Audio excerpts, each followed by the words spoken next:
Il-bastiment ORP Kujavja kien fi triqtu lejn Malta biex jassisti lil pajjiż fit-tieni gwerra dinjija, iżda dan ereq wara li għadda minn fuq minjera taħt il-baħar. Il-każ seħħ fis-16 ta' Ġunju 1942. F'din it-traċedja mietu 13 il-baħri u 20 oħra indarbu. L-interess dwar l-istorja ta' dan il-bastiment anqlet f'Peter Witkowski meta kien qed jitkellem ma' wilt wieħed minn dawn il-vittmi. Son of the sailor who served on the Kujavjak, and he was on board during the sinking, and he survived. And his son told me about this history of Kujavjak and about the whole event, about the night when she sank.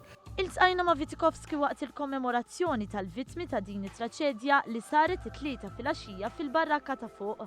Spjegalna kif bħalissa għaddejja riċerka biex ikun ikkonfermat li fdalijiet li nstabu huma tal-ORP Kujavjak. We need to know what really happened during the night, which is night of June 16, 1942. And this was the key to success. We study a lot of historical documents, and according to documents, we could have pictures of the whole event.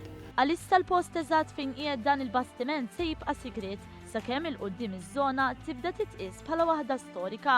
Il-Ministru għall-Kultura Owen Bonnici qal li l-post li ntażel għal din is-serata huwa sinifikanti ħafna biex tibqa' titfakkar il-ħajja tal-baħħara. Żied li grazzi għal dawn u vittmi oħra tal-gwerra issa nistgħu ngħixu f'pajjiż demokratiku u ħieles. Qal li din is-sejba se tkompli ssaħħaħ ir-relazzjoni li l-Polonja għandha ma' Malta.